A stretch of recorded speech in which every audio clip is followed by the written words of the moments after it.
Hello and welcome to Nation News Touchline Report. My name is Nick Maitland. I'll be your host today. Today I'll be joined by Anmar Goodridge-Boyce and Renaldo PV Gilkes. Today we will be discussing the Concacaf qualifiers for the FIFA World Cup in 2022 and in particular Barbados' game against Panama on Thursday. First of all, let me ask Renaldo PV Gilkes. He is a coach, he is a pundit, he is everything to do with football. How important is this game for the Tridents? Thank you for having me again, Maitland, Anmar. I believe that a game of this magnitude is critical, especially after the length of time where we would have been playing international football. The last time we would have played official international would have been January 2020 against Canada, where we were defeated 4-1 in both encounters. So I believe having this opportunity to play a titan in the Concacaf region such as Panama is a huge opportunity for us, not just in terms of results, but obviously to show what we're capable of on the pitch. Anmar, you've been excited for this game for the last 2 weeks since the Tridents left on the 10th. You were at the airport, everything. How important is this game to you and for the Tridents? Yeah, like Pee Wee mentioned, I think it's a massive step for football in Barbados, and I think it's an easy way for Mr. Latipi, the head coach, to gauge the team's progress. We've been not playing for quite a while now in terms of the lockdown with COVID. We had a lot of restrictions. So I think it's important not only for the FIFA World Cup qualifiers, but so that we can gauge our progress towards the Concacaf Gold Cup, which is supposed to be played in this summer. So I think it's very important. The way how the Tridents play will determine how far they'll go in the competition. Obviously, playing against Panama, ranked 78. Barbados ranked 162. Is a major difference in terms of the rankings, but I think it's a good game for Barbados to see how far the players are at. Indeed, and they will gauge how the players are, and as Pee Wee said, they haven't played in over a year, haven't trained in over a year, so Coach Latipi was able to select 18 players precisely to take to Dominican Republic, so you had to pick about 24 players to go. So because of that, we haven't even nailed down what we think is going to be the starting 11. Yeah. All three of us have selected very vastly different starting 11s. And I think we will start with Anmar's first. Anmar has gone for a bit of a basic formation. I think he's gone for, you could tell the people about your team. Yeah, so I've gone with a 4-2-3-1. 4 at the back, 2 defensive midfielders, a 3-line, and then I'm going with 1 striker up front. So my starting lineup will be Primus in goal. I think he's obviously our number 1 goalkeeper. He keeps his spot. For me, the back line will be Akeem Hill, Christian Pierce, the overseas-based player. Mario Williams comes in. I think he's normally a natural defensive midfielder. I think we've seen him deployed at centre-back in the domestic league here, and we've seen him play at centre-back, obviously at the international stage as well. Yeah, so I think Mr. Latipi will keep him at that position. Carl Hinkson, he will complete the back line, and I've gone with 2 defensive midfielders because I think we need to give Primus as much protection as possible. So I think Jomo Harris and Nikolai Braffett will be the defensive midfielder. I think Nikolai will play that box-to-box role where he's expected to defend. He'll have a lot of defensive duties, but he's also expected to go forward with Barbados once we are in possession. I think the 3-line across will be Ryan Trotman. I think he will make his debut. He's the 21-year-old. Yeah, the 21-year-old playing in the Netherlands. I think he will come in. I think he will be a major boost to the Barbados team as well. I think Omani Leacock, we've been talking about Omani Leacock for quite a while now. He's been impressing me. So I think he will play in the attacking midfield role. And then I think Jules, the captain, he'll play out wide. I think Hayden Holligan will be our isolated striker up front. I think Hayden Holligan, given his experience, he will have scored in this tournament already. So I think that Latipi will go with him as the lone striker up top. Well, I think this is a balanced team, defensively strong and still has good attacking talent. Jules Leacock, Trotman, I'm waiting to see if he's going to really make his debut. There's a good chance he could. Yeah. But I like your team. I don't agree with it, but I like it. Pee Wee, Renaldo Gilkes. He is the football extraordinaire here. So when you see his team, you'll see the thought process behind his team. Pee Wee, explain your 11 here. Yeah, so just like Anmar, I selected Primus. Of his choice. He's been our number 1 for quite some time, since replacing Kieser Broom. At right full back, I have Carl Hinkson. So I've gone with a back 5. Back So five, 5-4-1. Interesting. Yeah. I mean, it's just a difference in terms of the numbers in position as relates to Anmar. He has 5 in midfield, I have 5 in the back line. So I'll explain then. I expect debutant Najee Holder, who would have just completed 4 years of collegiate soccer, to make an impact or make his place in the starting team. Christian Pierce, similarly to Anmar. Mario Williams, who I coach at Wales, an outstanding player in itself. He could play any place in the pitch, really. Left back, Akim Hill. My 4 across the midfield, I go with Emil Semovici, another debutant. In the midfield, centre mid, I have Jomo Harris and Hayden Holligan, and captain Rashad Jules at left midfield. Up top, I joined Anmar by selecting Ryan Trotman. I selected Ryan Trotman based on the premise of, realistically, he's the only one playing football. When you look at the squad, you know, he comes in with game time on his boots, so to speak. And I believe bringing a player all the way from Holland just to have him right on the bench, especially in our first game, but also our most important game, would be a shot in the leg for us, really.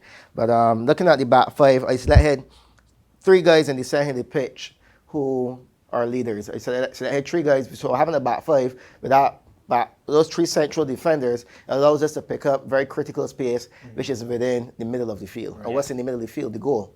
You know, all 3 of them are pretty dominant headers of the ball as well. Najee's pretty athletic, so as well as Williams. So they are able to shadow Pierce, who is known as the chief because of his commanding style and his organization.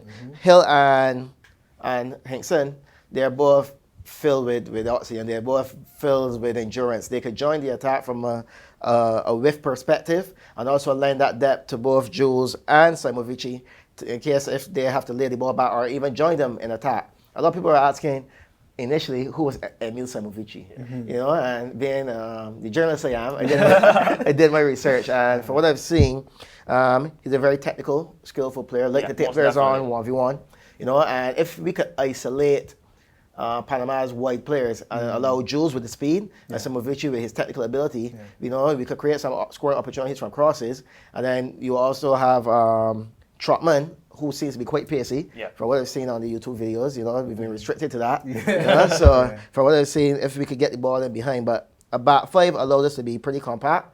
I do believe that we will have a lower line of confrontation to invite the opponents in, and subsequently, when we invite them in, there's space in behind, and then we utilize the speed that we naturally have. So, your line that should be interesting. I like Pee-wee's team, and much like the coach wants to give 3 guys their debuts. But I do agree with Trotman having his debut as well, and if you look at my team is very boring. I've gone for the guys who are normally there, who've normally been there doing it. Primus in goal. I have Hill, Pierce, and Smith. Rashad Smith. You guys didn't mention him. Hill, Pierce, and Smith is as a back 3. Then I have midfield 5, Raheem Sargent, all reliable, over on the right. Jomo Harris and Mario Williams in the middle. I have Akil Applewhite over on the left. He played the wing back / left back role. Holligan in the number 10 role, central attacking, and Jules and Gittins, the 2 goal scorers from the other day, because I figured that they have the vigor to, you know, lead the Tridents against Panama. So I went for a 3-5-2, and well, I have a debutant in Gittins, but I think that's basically what I have. What's the thought process in including Gittins in your lineup, though? I said because he scored the other day, and he's a youngster, and I want to give him that opportunity. Yeah, so, interesting. That's our look at the games and our look at the teams. But when we come back, we're going to look at how COVID affected the guys and the importance of this training camp.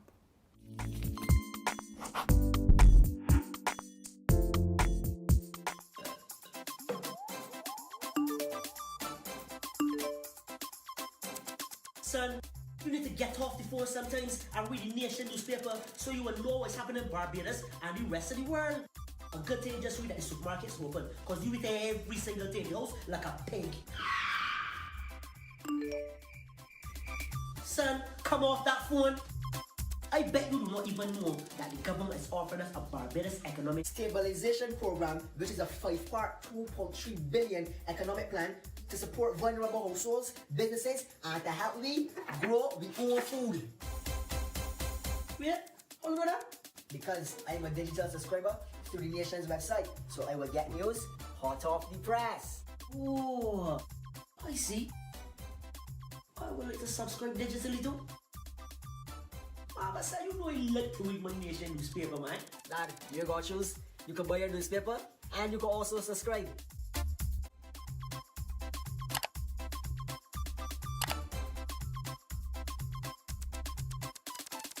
Welcome back to Nation News Touchline Report, and thank you for staying with us. Now, COVID-19 has affected sports all over the world for the past year and football especially has been affected in Barbados.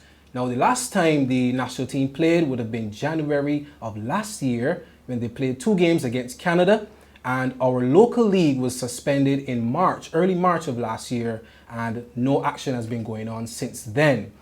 Pee Wee is the coach of Weymouth Wales. I should call him Renaldo for this segment. Renaldo is the coach of Weymouth Wales, and they were leading the local league when the league was suspended in March. What effect did that have on your players?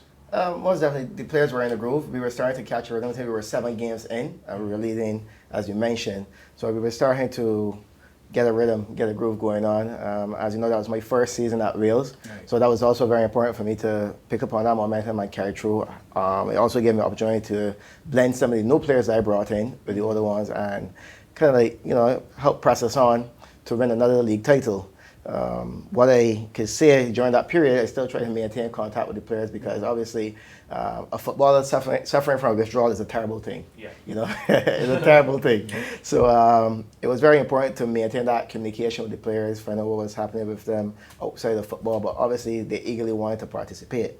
I remember saying when there was debate about what then happens to the league, and I said boldly within the nation newspaper that we should suspend it. You know what I mean? That nothing much has happened, so let's suspend the league. To the next time, people were wondering if I was crazy because I was leading. But if you know me well, my headspace is always around the total development of the game. The total, the inclusivity of everyone within the game. So I said to suspend it because I didn't think that it would have been fair to just bounce back the league and rush it and water it down or rush it down. So it has been a task, psychologically, most importantly, dealing with COVID and all, and the football, because as I said, a footballer suffering from withdrawal is a terrible thing. Awful. Yeah.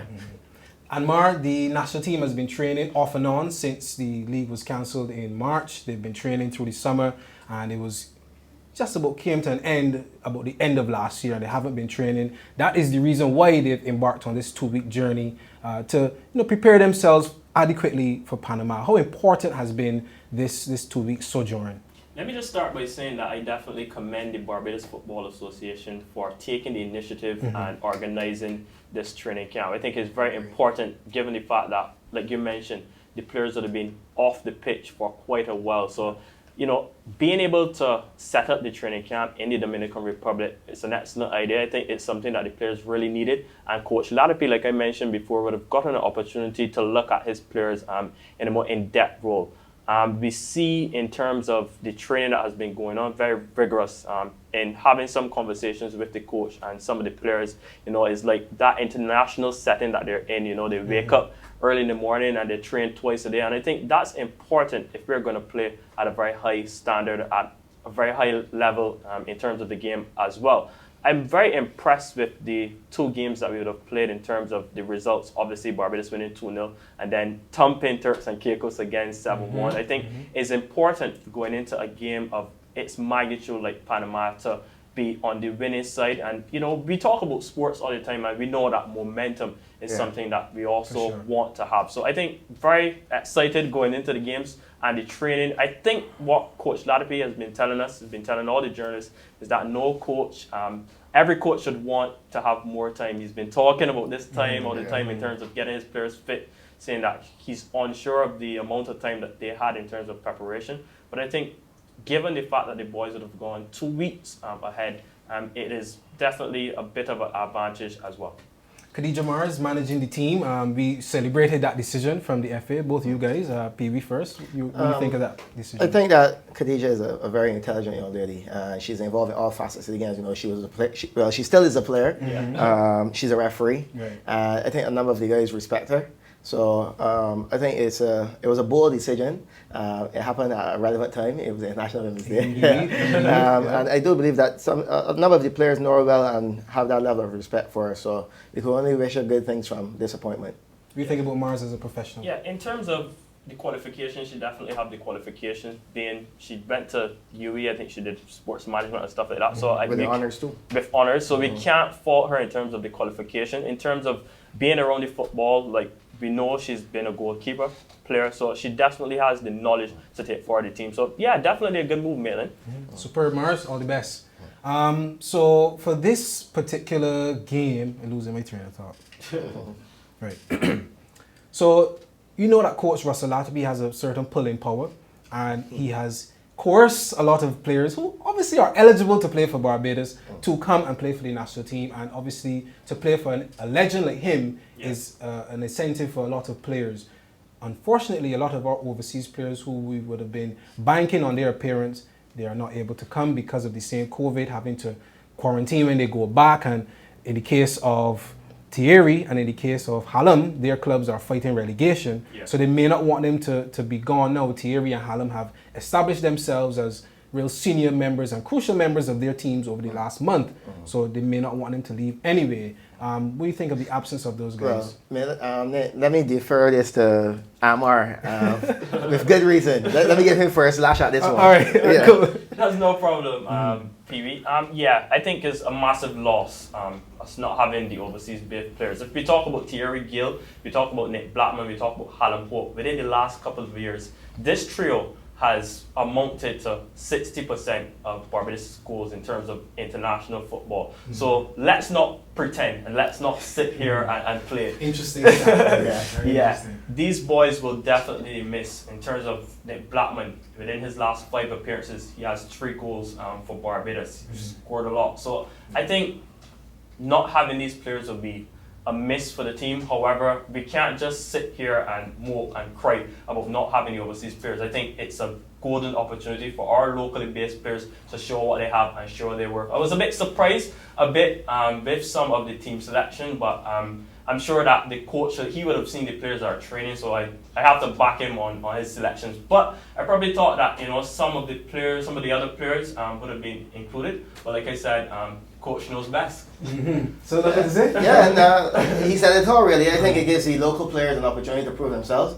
I believe that this is basically an audition for the summer period, July, where we have the World Cup qualifiers. Right. We have a very realistic chance of qualifying for our first major tournament, and who doesn't want to make that team? So I believe this is an opportunity to audition, because during the summer we will have those overseas-based players available. That'll be quote-unquote their vacation period. So as I said, I wanted to give Anmar first crack on it, because I know that he had a mouthful to say. Yeah, he did. He usually does though. Yeah, he usually does. So my take is that, hey, this is an audition. Yes, we will miss that front three. They've been prolific in terms of goal scoring and goal contributions. So Anmar is correct with his statistical analysis. And then obviously we were licking our lips at having all 3 of them in addition to Ryan Trotman. We were looking to see how these 4 guys, and they're all 4 very potent attackers. So we just have to wait till summer, man. Be patient. If one thing COVID has taught us, is to be patient. What I want to add though, PV, is you talk about audition.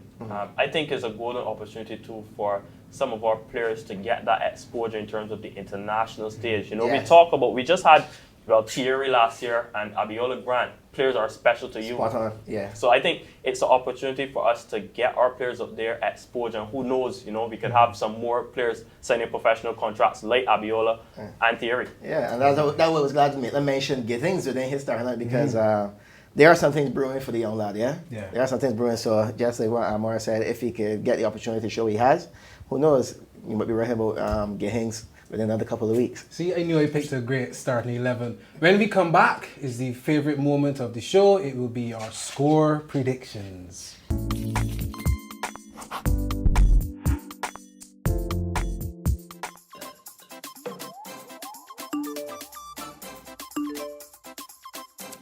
Son, you need to get off the phone sometimes and read the Nation newspaper so you will know what's happening in Barbados and the rest of the world. A good thing just read that the supermarket's open, because you eat every single day in the house like a pig.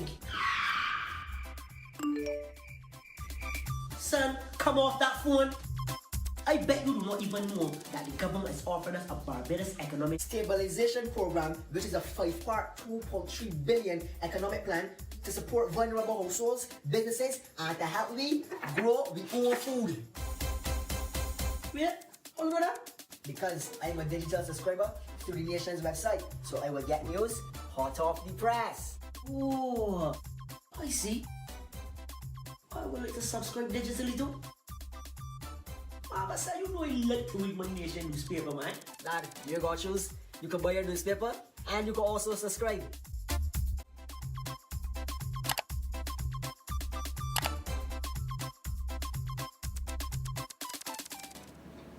Welcome back to Touchline Report. Now, before we go, it will be remiss of us not to mention our opponents in a positive light. Panama, they're a pretty good team. As Renaldo said, they're ranked 78 in the world.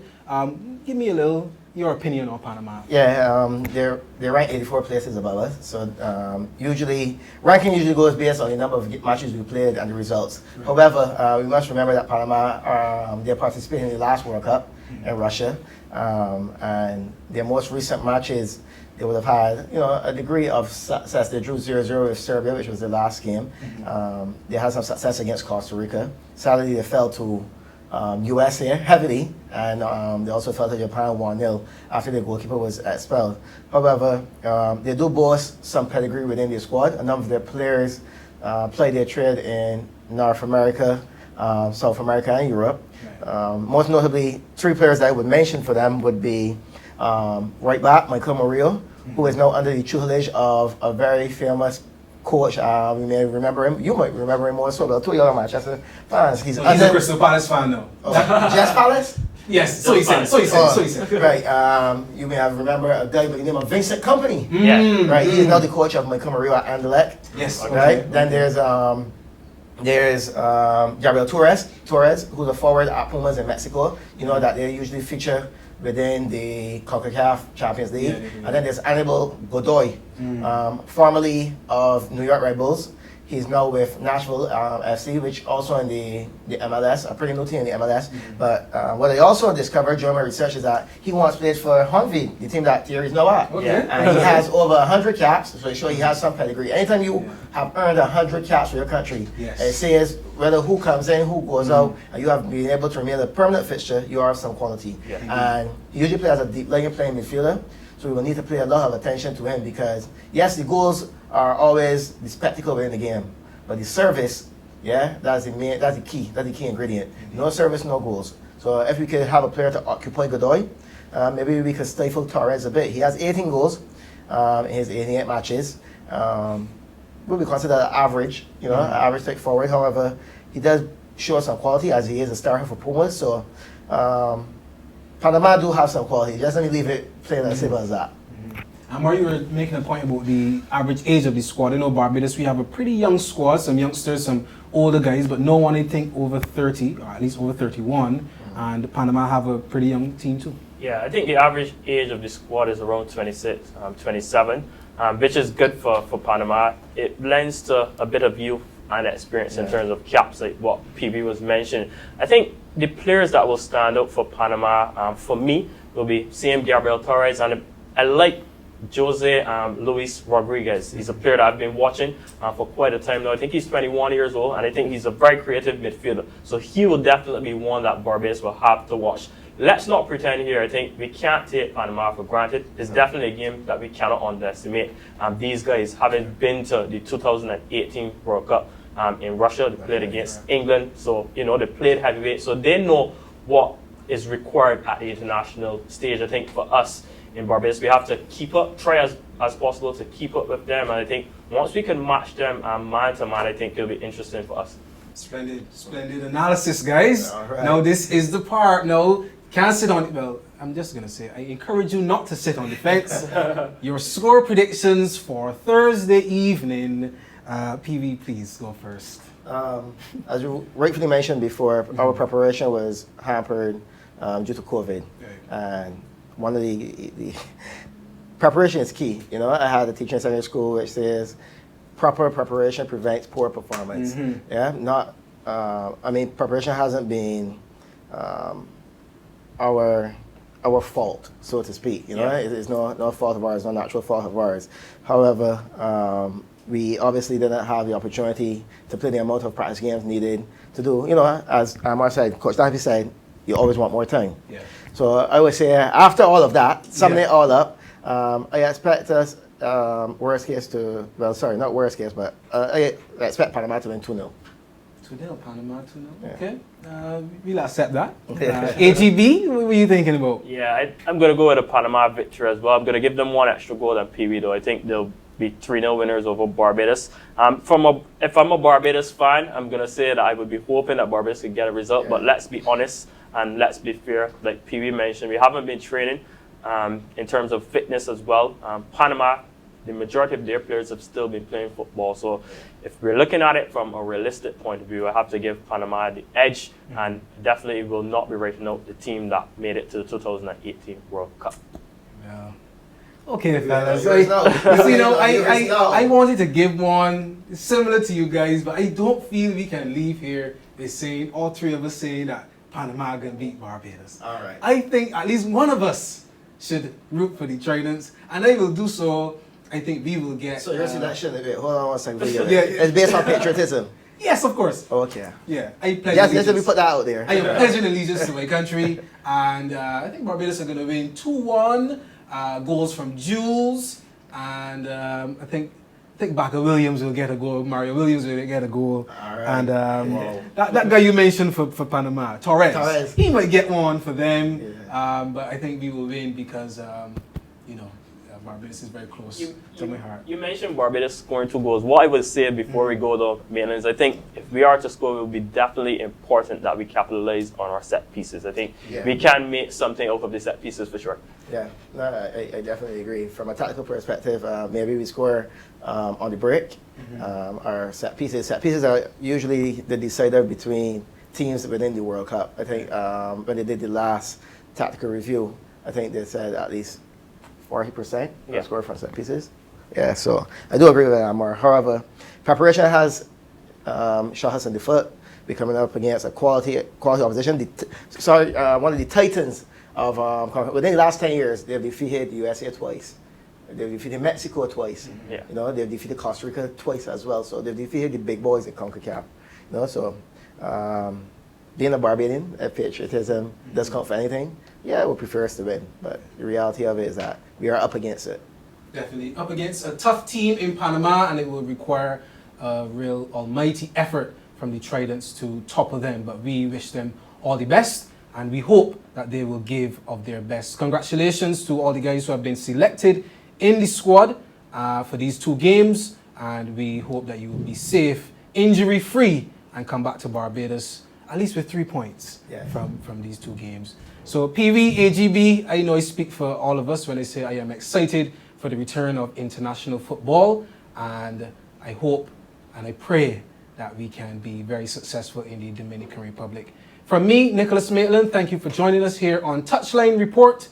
Until next time.